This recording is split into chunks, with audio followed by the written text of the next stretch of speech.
எவன்டா அவன் ஆதிரியெல்லாம் உள்ளே வரல, நீங்கள் பொய்யா சொல்கிறீங்க, ஃபேக்காக சொல்கிறீங்க அப்படின்னு கமெண்ட் செக்ஷனில் கதறினது. இப்போ என்னடா சொல்கிறீங்க? மூணாவது ப்ரோமோ பார்த்துருப்பீங்க. ப்ரோமோக்குள்ளே போகிறதுக்கு முன்னாடி ஒரு சின்ன இன்ஃபோ. ஒன்றும் இல்லை, தெரிஞ்ச ஒருத்தருடைய தாயார் இறந்துட்டாங்க. ஸோ அந்த இரங்கலுக்கு நான் போயிட்டு வந்ததுனால வீடியோ போடல இன்றைக்கி. இந்த ஒரு வீடியோ தான் வரும். இதுக்கப்புறம் நமக்கு எபிசோடு தான். நாளையிலேருந்து லைவ் ஆரம்பிக்குது. ஸோ ஆதிரி உள்ளே வந்திருக்காங்க. வந்த பிறகு நாளையிலேருந்து ஆட்டம் சூடு பிடிக்கும். வீடியோ வந்து நான் நாளிலேருந்து ரெகுலராக போடுவேன். 1ஆம் தேதியிலேருந்து ஃப்ரெஷ்ஷாக ஸ்டார்ட் பண்ணலான்னு இருக்கேன். ஸோ இதுக்கப்புறம் நான் எந்த விதமான காரணங்களும் சொல்ல மாட்டேன், மன்னிச்சிருங்க. கடைசி மன்னிப்பு நான் உங்ககிட்ட கேட்க போகிறது. ஸோ இன்றைக்கான வீடியோக்குள்ளே போகிறதுக்கு முன்னாடி நம்ம சேனலுக்கு முதல் முறையாக வந்திருக்கீங்க அப்படின்னா சப்ஸ்கிரைப் பண்ணுங்கள். இல்லை தொடர்ச்சியாக உங்கள் வீடியோ நான் பார்த்துட்டு தான் இருக்கேன் ஆனால் சப்ஸ்கிரைப் பண்ணல அப்படின்னீங்கன்னா தயவுசெய்து சப்ஸ்கிரைப் பண்ணுங்கள்.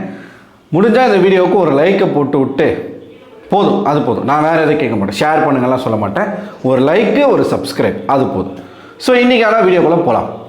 ரெண்டாவது ப்ரோமோ அதில் ஒன்றுமே இல்லை. நான் ஏற்கனவே சொன்ன மாதிரி அதில் ஒன்றும் இல்லை, கீழே போட்டுரு. இன்றைக்கி ஆதிரியினுடைய ரீஎன்ட்ரி மட்டும்தான் பவர்ஃபுல்லாக இருக்க போதே தவிர்த்து எபிசோட் ஒன்றுமே கிடையாது. ஃபர்ஸ்ட் ப்ரோமோ நம்ம ஆல்ரெடி பேசின மாதிரி ஃபர்ஸ்ட் ப்ரோமோவில் உப்புச்சப்பு இல்லாத ஒரு விஷயம். ஆனால் அதில் நான் ஒருத்தருடைய லெட்டரை படிக்கிறதுக்கு ஆர்வமாக இருக்கேன். சாண்ட்ரா வந்து விக்கல்ஸ்க்கு எழுதின லெட்டர் வந்து பயங்கரமாக எழுதியிருக்காங்க, பயங்கரமாக ட்ரெண்ட் ஆகிட்டு இருக்கு. அது வந்து படிக்கும் பொழுது விக்கல்ஸ்னுடைய ரியாக்ஷனை பார்க்கணும், அது ஒன்று. இன்னொன்று, ரெண்டாவது ப்ரோமோவில் ஒரு டாஸ்க்கு கொடுக்குறாரு. இந்த வீட்டுக்குள்ளே யாருடைய உறவை வந்து நீங்கள் நீட்டிக்க நினைக்கிறீங்க, துண்டிக்க நினைக்கிறீங்க அப்படின்ற ஒரு டாஸ்க். நீட்டிக்க நினைக்கிறீங்க அப்படின்னா பச்சை கலர் பேட்ச் வந்து அவங்களுக்கு கட்டணும், பேண்டு மாதிரி இருக்குது, கையில் கட்டணும். துண்டிக்க நினைக்கிறீங்க அப்படின்னா வந்து சிகப்பு கலர் கட்டணும். இந்த வீட்டுக்குள்ளே வரும்போது ப்ளூ பேட்ச் ரெட் பேட்சுன்னு 2 கொடுத்தாங்க. சூப்பர் டீலக்ஸ் வீடு, பிக் பாஸ் வீடுன்னு சொல்லிட்டு அந்த பேட்சுக்கான வேல்யூவே இல்லாமல் 2த்தையும் எடுத்துட்டாங்க. ஏன்னா அந்த கான்செப்ட் நல்லா இல்லை. இந்த தமிழ் பிக் பாஸை பொறுத்த வரைக்கும் தான் ஒரு கான்செப்ட் ஒன்று கொடுக்குறாங்க, அது நல்லா இல்லைன்னா மாற்றி விட்டுறாங்க. வேறு எந்த லாங்குவேஜ் பிக் பாஸில் அந்த மாதிரி நடக்குதுன்னு எனக்கு தெரில. தமிழில் பார்க்கும்போது ஒரு விஷயத்த பண்ணுறாங்க, ஒரு ப்ரீ பிளானே இல்லை, ஒரு ஸ்ட்ராட்டஜி இல்லை, ஏதோ பண்ணணுமே சொல்லிட்டு பண்ணிடுறாங்க, அதுக்கப்புறம் அதை விட்டுறாங்க. ஸோ இதில் ஷாக்கான ஒரு விஷயம் என்னென்னா, பிரஜின் அவர்கள் வந்து சாண்ட்ராவுடைய உறவை துண்டிக்கணும் அப்படின்னு சொல்லி கொடுக்குறாரு. எதுக்கு சொல்கிறாருன்னா, இந்த வீட்டுக்குள்ளே ஒன்றா சேர்ந்து டாஸ்க் விளையாடக்கூடாது, அதை நான் துண்டிக்கிறேன் அப்படின்னு சொல்கிறாரு. விஜய் சேதுபதி உடனே இந்த ஆளெல்லாம் நம்பாதீங்க அப்படின்ற மாதிரி சொன்னார். அங்கே ஒரு ஃபன் நடக்குது, அது லைவில் நம்ம பார்ப்போம். மூணாவது ப்ரோமோ அதுதான் மெயின். ஸோ நம்ம நேற்றே சொல்லியிருந்தோம், ஆதிரி அவர்களுடைய ரீஎன்ட்ரிக்கு உள்ளே வராங்க. இந்த எபிசோடு முடிஞ்சிட்ட பிறகு நைட்டில் தான் அவங்க வராங்கன்னு நினைக்கிறேன். எல்லாருமே ட்ரெஸ் எல்லாம் மாற்றிருந்தாங்க, நீங்கள் பார்த்துருந்தீங்கன்னா தெரிஞ்சிருக்கும். ஆதிரி உள்ளே வந்து ஆதிரா அப்படிங்கிற அந்த பாட்டு போடும்போதே எல்லாருமே கண்டுபிடிச்சிட்டாங்க ஆதிரி வராங்கன்னு சொல்லிட்டு. அப்போ ஒருத்தர் மூஞ்சை பாருங்கள், ஃபோக்கஸில் காட்டுறது இவங்க கனி அண்ட் வியானாவை தனியாக காட்டுறாங்க, கனியை காட்டுறாங்க, அதுக்கப்புறம் எஃப்ஜே, பல பேருடைய மூஞ்சை காட்டுறாங்க. சில பேர் எக்ஸைட்டாக இருக்காங்க, பார்வதிலாம் ரொம்ப எக்ஸைட்டாக இருக்காங்க. ஏன்னா இதுக்கப்புறம் தாண்டா சம்பவமே இருக்குது அப்படின்னு சொல்லிட்டு. சீரியஸ்லி இது ஆதிரிக்கு ஒரு மிகப்பெரிய ஆப்பர்ச்சுனிட்டி. சீரியஸாக சொல்கிறேன், நான் வந்து சும்மா சொல்ல. இதை மட்டும் அவங்க கரெக்டாக பயன்படுத்தி எக்ஸ்போஸ் பண்ண வேண்டிய நபர்களை எக்ஸ்போஸ் பண்ணி ஒரு கேம் விளையாண்டாங்கன்னு வச்சுக்கோங்க, இந்த சீசன் ஆதிரை கையில்.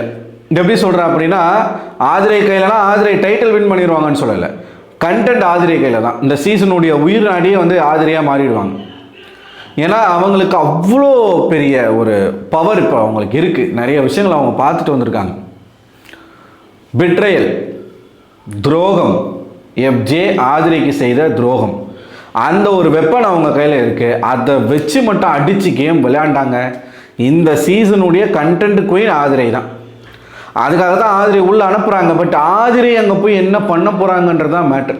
உள்ளே போகிற ஆதிரி வந்து எல்லாரையும் போய் கண்டுபிடிக்கிறாங்க, எஃப்ஜேவும் கண்டுபிடிக்கிறாங்க. வியானா மூஞ்சி செத்து போச்சு, எஃப்ஜே மூஞ்சி செத்து போச்சு.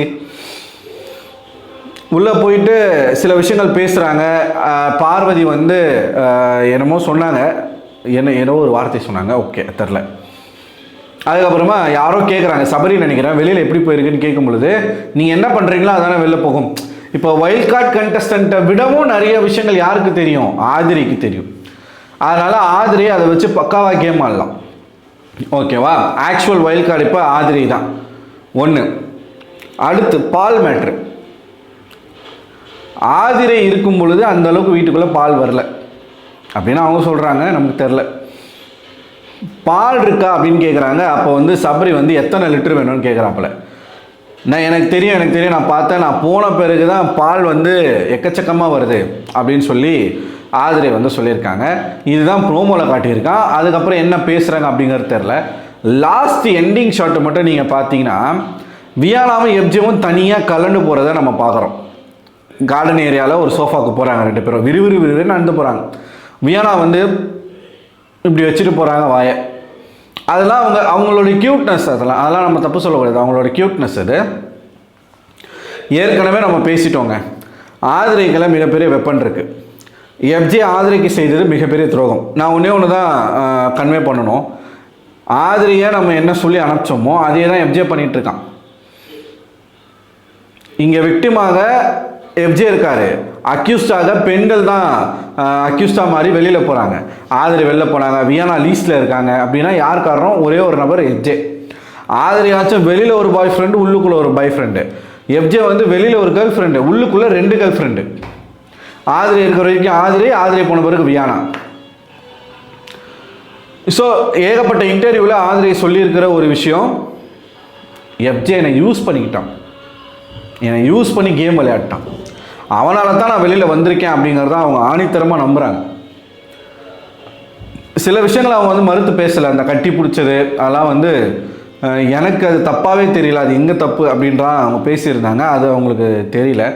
பட் அதை தாண்டி எப்ஜே மேலே பயங்கரமான கோபத்தில் ஆதிரை இருக்காங்க அப்படிங்கிறது நல்லாவே தெரியுது, அவங்க பார்க்கும் பொழுது, அவங்க பேசும் பொழுது, இன்டர்வியூவில் சொல்கிறேன். ஸோ அதை பயன்படுத்தி இந்த வீட்டுக்குள்ளே எப்ஜேவை எக்ஸ்போஸ் பண்ணி, வியானாவை எக்ஸ்போஸ் பண்ணி நீங்கள் ஒரு கேம் விளையாண்டிங்க அப்படின்னா சூப்பராக இருக்கும் இந்த சீசன். இதுக்கப்புறம் ஒருத்தராக அவங்ககிட்ட போய் கேட்பாங்க, வெளியில் என்னாச்சு ஏதாச்சு, எங்களை பற்றி எப்படி போயிருக்கு அது இதுன்னு சொல்லிட்டு. ஆதிரை கிட்ட தான் ஃபைட் இருக்குது. எப்ஜே கூட சண்டை போடலாம், வியானா கூட சண்டை போடலாம், தாராளமாக அவங்க சண்டை போடலாம், கேட்கலாம், தாராளமாக பண்ணலாம். அதுக்கப்புறம் கமருதீன் கூட சண்டை போடலாம். வியானா கிட்டலாம் வந்து உனக்கு வெக்கமாக இல்லையா அப்படின்னு சொல்லி கேட்கலாம். நீ எல்லாம் ஒரு ஆம்பளையாடா அப்படின்னு எப்ஜே கிட்ட கேட்கலாம், தாராளமாக கேட்கலாம்.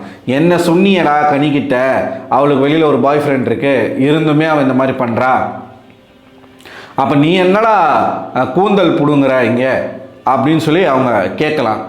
உனக்கும் தானடா வெளியில் கேர்ள் ஃப்ரெண்ட் இருக்குது, நீ என்னடா அந்த வீட்டுக்குள்ளே பண்ணுறன்னு சொல்லி தாராளமாக கேட்கலாம்.